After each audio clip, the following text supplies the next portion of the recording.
नमस्कार. मी ॲडव्होकेट किशोर पाटील. जाणून घेऊया कायदा या आपल्या युट्यूब चॅनलवरील पुढील व्हिडिओमध्ये आपले स्वागत आहे. मित्रांनो, आज आपण जर एखाद्या वेळेस मृत्यूपत्राने मिळकत ही हस्तांतरित झाली असेल आणि तिचं जर पुढे बक्षीसपत्राने किंवा इतर कायदेशीर दस्तानुसार हस्तांतरण करण्यात आलं असेल किंवा ट्रान्सफर करण्यात आली असेल, तर अशा वेळेस त्या प्रॉपर्टीचं स्टॅटस किंवा त्या प्रॉपर्टीचा दर्जा हा कायदेशीरपणे बदलत असतो का नाही, या संदर्भात माननीय सर्वोच्च न्यायालयाचा एक न्याय निर्णय या संदर्भात फार उपयुक्त अशी माहिती आपण या व्हिडिओतून घेत आहोत. मित्रांनो, व्हिडिओला सुरुवात करण्या अगोदर तुम्ही जर आतापर्यंत माझं चॅनल सबस्क्राईब केलं नसेल तर ते आता लगेच सबस्क्राईब करा, जेणेकरून मी देत असलेली कोणतीही नवनवीन अपडेट ही तुम्हाला वेळोवेळी मिळत राहील. मित्रांनो,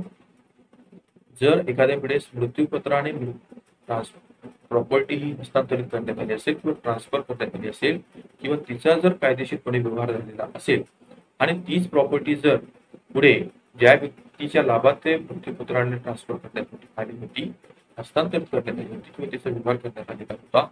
ती प्रॉपर्टी जर त्या व्यक्तीने पुढे बक्षीसपत्राने किंवा इतर कोणत्याही कायदेशीर दस्ताने पुढे हस्तांतरित केली किंवा तिचा व्यवहार केला,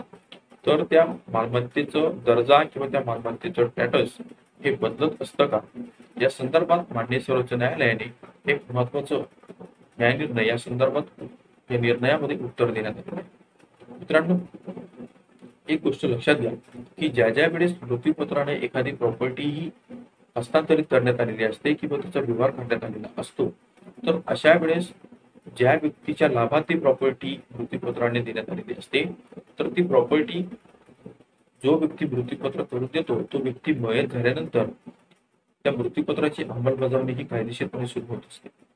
जोपर्यंत तो व्यक्ती जिवंत असतो तोपर्यंत त्या मृत्यूपत्राला कोणताही कायदेशीर दर्जा हा प्राप्त होत नसतो. परंतु एकदा का जर मृत्यूपत्र करणारा व्यक्ती हा मयत झाला, मरण पावला, तर अशा वेळेस त्यानंतरच ते मृत्यूपत्र हे कायदेशीरपणे बोलू लागतं. अशाच एका प्रकरणामध्ये माननीय सर्वोच्च न्यायालयाने असा निर्णय दिला की जरी एखादी मालमत्ता ही मृत्यूपत्राने हस्तांतरित करण्यात आली असेल किंवा तिचा व्यवहार करण्यात आलेला असेल किंवा ट्रान्सफर करण्यात आलेली असेल आणि तीच प्रॉपर्टी जर त्याच व्यक्तीने म्हणजे ज्याच्या लाभात ते मृत्यूपत्राने करून दिलेलं होतं त्या व्यक्तीने जर ती प्रॉपर्टी बक्षीसपत्राने पुढे हस्तांतरित करण्याचा प्रयत्न केला, तर ती प्रॉपर्टी बंडोपार्जित होते का स्वकष्ट अर्जित होते, या प्रश्नाचं उत्तर माननीय सर्वोच्च न्यायालयाने दिलेलं आहे. या केसची पार्श्वभूमी जर आपण बघितली तर या केसमध्ये असे फॅक्ट्स आहे की एका व्यक्तीने त्याची स्वकष्ट अर्जित मिळकत ही त्याच्या वारसांपैकी एका वारसाला मृत्यूपत्राने ट्रान्सफर करून दिली आणि तो व्यक्ती ज्यावेळेस मयत झाला त्यावेळी तो व्यक्ती मयत झाल्यानंतर ज्या वारसाच्या लाभात ते मृत्यूपत्राने व्यवहार करण्यात आलेला होता किंवा हस्तांतरित करण्यात आलेली प्रॉपर्टी होती, ती प्रॉपर्टी मृत्यूपत्र घेऊन तो संबंधित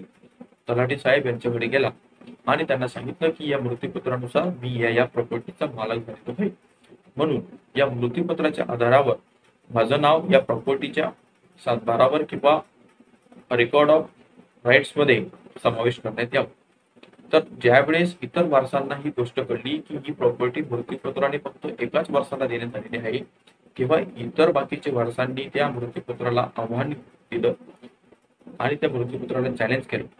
दिवाणी न्यायालयाने या संदर्भात असा निकाल दिला की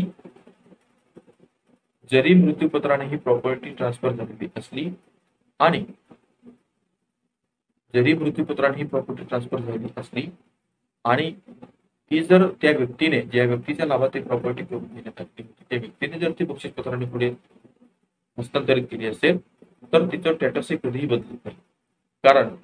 ज्यावेळेस त्या व्यक्तीला मिळालेली प्रॉपर्टी मृत्यूपत्राने मिळालेली प्रॉपर्टी ही स्वकष्ट अर्जित होती, त्याच वेळी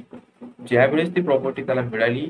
ती प्रॉपर्टी देखील ज्या व्यक्तीला मिळाली त्या व्यक्तीची देखील ती स्वकष्ट अर्जित प्रॉपर्टी समजली जाते. असा निर्णय माननीय सर्वोच्च न्यायालयाने एका प्रकरणात दिला होता. त्याच निर्णयाच्या आधारावर हा निर्णय देण्यात आला की जे इतर वारस होते त्यांनी असं हरकत घेतलेली होती, असं ऑब्जेक्शन घेतलेलं होतं की सदरचं मृत्यूपत्र हे कुटुंबाच्या कल्याणासाठी, कुटुंबाच्या संरक्षणासाठी आणि कुटुंबाच्या हितासाठी करण्यात आलेलं होतं, म्हणून ही प्रॉपर्टी ही बंडोपार्जितच समजली जावी अशा प्रकारची हरकत त्या इतर वारसांनी त्या मृत्यूपत्राला आव्हान करत असताना केलेलं होतं. ज्यावेळेस हे प्रकरण सर्वोच्च न्यायालयात गेलं तर सर्वोच्च न्यायालयाने देखील हेच म्हटलं की जरी मृत्यूपत्राने प्रॉपर्टी ही ट्रान्सफर झाली असली तरी तिचं अस्तित्व हे कधीही बदलू शकत नाही. मित्रांनो, अशा आपल्या आजूबाजूला असे बरेचसे प्रकरण असतात ते दिवाणी न्यायालयात दाखल केलेले असतात की मृत्यूपत्राला चॅलेंज करणं, मृत्यूपत्राला आव्हान करणं, कोणत्या गोष्टीवर मृत्यूपत्र हे चॅलेंज होऊ शकतं आणि कोणत्या गोष्टीवर मृत्यूपत्र हे चॅलेंज होऊ शकत नाही. या संदर्भात जर तुम्हाला माहिती घ्यायची असेल तर वरती एक प्लेलिस्ट बटन दिसतंय, आय बटन, त्या आय बटनवर क्लिक करून त्या प्लेलिस्ट मध्ये माझे मृत्यूपत्र संदर्भात बरेच व्हिडिओ अपलोड केलेले आहेत. ते बघून तुम्ही ती संपूर्ण माहिती घेऊ शकता. मित्रांनो, एक गोष्ट लक्षात घ्या की जरी तुमच्यापैकी इतर लोकांचा जरी असा प्रश्न असेल की मृत्यूपत्र नुसार आमची केस ही दिवाणी न्यायालयामध्ये पेंडिंग आहे किंवा चालू आहे,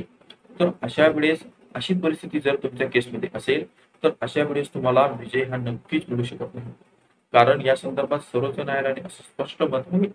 की जरी मृत्यूपत्राने मिळालेली प्रॉपर्टी ही स्वकष्टार्जित असली आणि ती जर पुढे बक्षीसपत्राने देण्यात आली तर ज्या व्यक्तीला ती मृत्यूपत्राने देण्यात आलेली प्रॉपर्टी होती ती प्रॉपर्टी देखील त्याची स्वकष्टार्जित समजली जाते.